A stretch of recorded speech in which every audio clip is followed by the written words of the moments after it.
Barcelona, Estadi Olímpic Lluís Companys, Septembre 18, 1992. The Dangerous World Tour had already broken attendance records across Europe, but tonight felt different from the moment the first notes echoed through the ancient stadium. The Spanish autumn air carried a certain electricity that performers recognize but can rarely explain.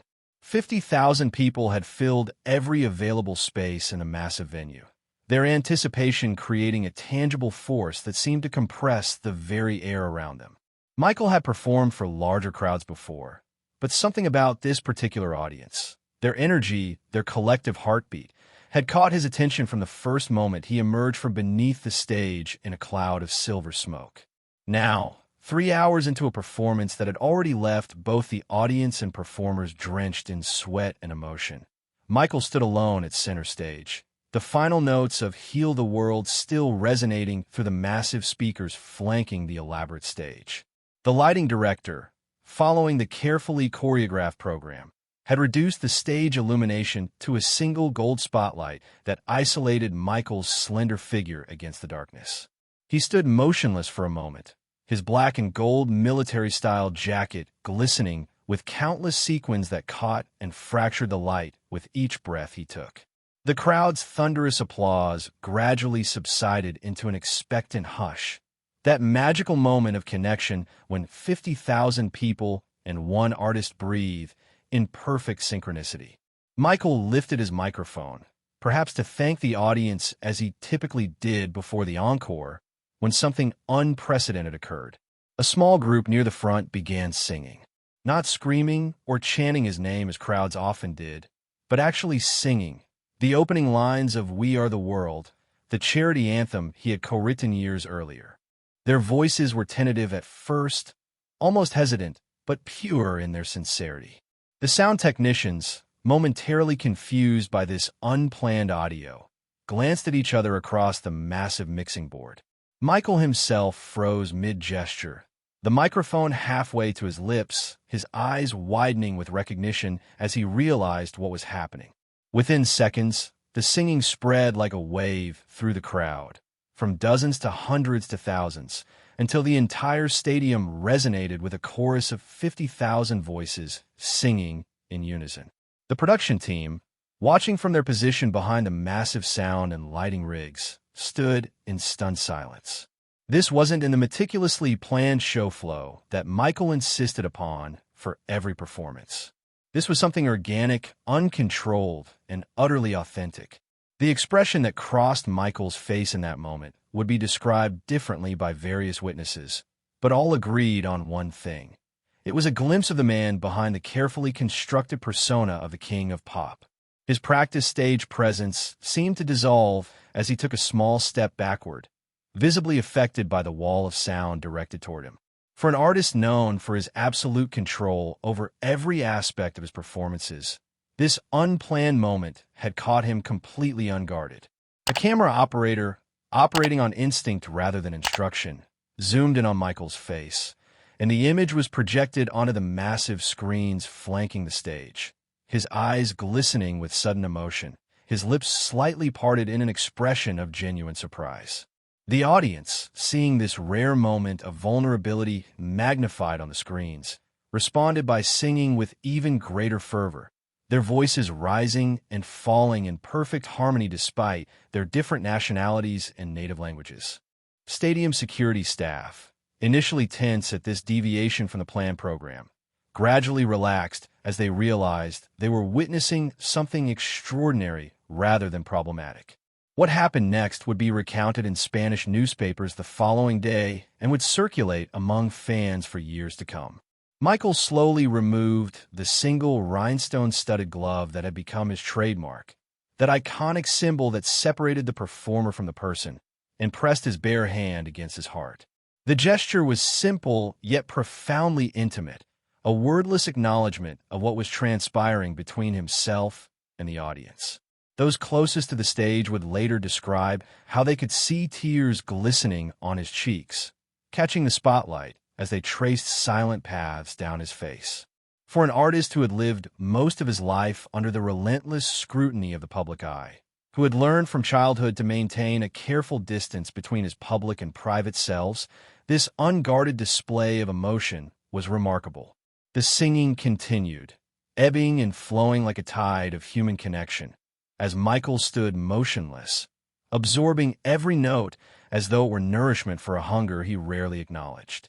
When the impromptu chorus finally subsided, the stadium fell into a silence so profound that those present would later say they could hear the distant sounds of the city beyond the stadium walls.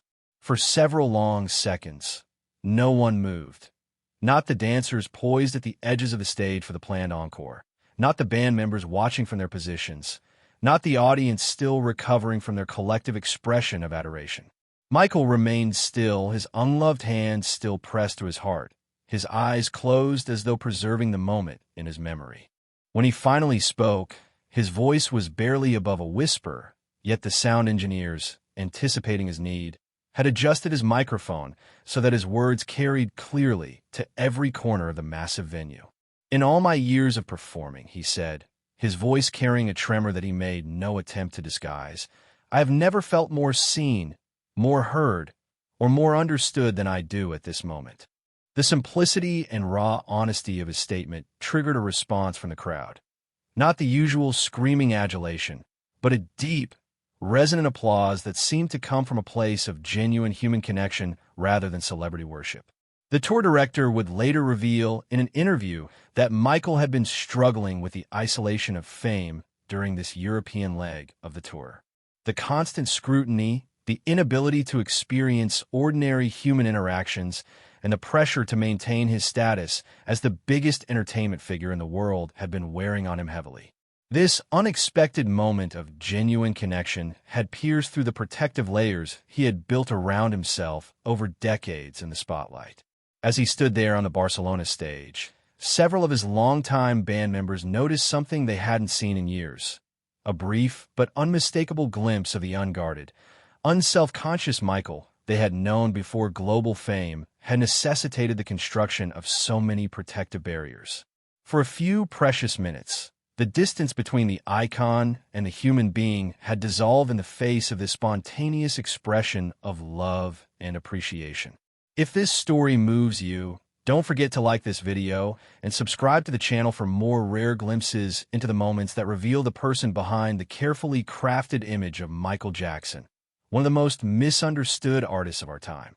The aftermath of that night in Barcelona rippled through the remainder of the tour in subtle but significant ways. Crew members who had worked with Michael for years noticed small changes in his interactions backstage. Longer conversations with staff he had previously addressed only with professional courtesy, moments of unexpected warmth with local venue employees, and a visible softening of the boundaries he typically maintained between performances. During subsequent shows, witnesses reported that Michael began incorporating a moment of deliberate stillness after Heal the World, as though creating space for another spontaneous connection, though nothing of the same magnitude occurred again. The single glove that he had removed during that emotional exchange became something of a talisman. Rather than returning it to the regular rotation of performance accessories, Michael asked his personal assistant to have it preserved along with a handwritten note that simply read, "Barcelona, September 18, 1992. When they sang to me." This small artifact, though rarely seen by the public, represented a moment of authentic human connection that had momentarily bridged the vast chasm between an isolated superstar and the people whose lives he touched through his art. Years later, a Spanish woman named Isabella Cortez would share her story in a documentary about Michael's impact around the world. Isabella had been among the small group who had first begun singing that night in Barcelona. "It wasn't planned," she explained, her eyes still bright with the memory 2 decades later. "We had been talking before the show about how much his charity work meant to us, how he used his voice for those who had none. And then, when he stood there alone after singing about healing the world, it just felt right to give something back to him." The documentary makers were particularly moved when Isabella showed them what she had preserved all these years. Her concert ticket and a small journal entry she had written the morning after, detailing how Michael had looked directly at her section as the singing began, how their eyes had seemed to meet across the impossible distance between stage and seats, and how in that moment, she felt she had seen not the superstar, but the human being behind the carefully maintained facade.